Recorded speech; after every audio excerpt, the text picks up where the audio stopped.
নমস্কার প্রিয় দর্শক বন্ধু, পিএনজি গ্যাস বা পাইপের মাধ্যমে যে গ্যাস পাওয়া যায় রান্নার জন্য, সেই গ্যাসের কানেকশন 500 টাকা, কিন্তু ফ্রিতে সেই কানেকশন পাওয়া যাবে।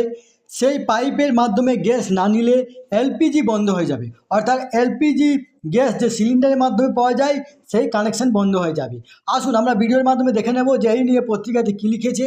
তার আগে আপনারা অবশ্যই আমার চ্যানেলটি সাবস্ক্রাইব করবেন এবং সবার আগে ভিডিওর নোটিফিকেশন পাওয়ার জন্য সামনের যে বেল আইকন আছে সেখানে প্রেস করে নোটিফিকেশন অল করে রাখবেন এবং ভিডিওর সাথে লাইক কমেন্ট শেয়ার করবেন। তাহলে দেখুন এই নিয়ে পত্রিকাতে কী লিখেছে।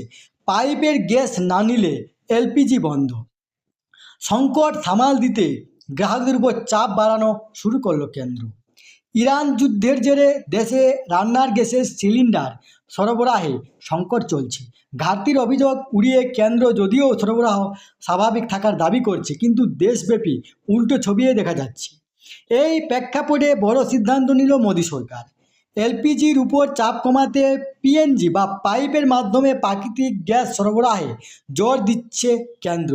দেশের যেখানে যেখানে পাইপের মাধ্যমে প্রাকৃতিক গ্যাস পিএনজি সরবরাহ ব্যবস্থা চালু রয়েছে, সেখানে পিএনজি সংযোগ নিতে না চাইলে গ্রাহকদের এলপিজি কানেকশন কেটে দেওয়া হবে বলে জানালো কেন্দ্র।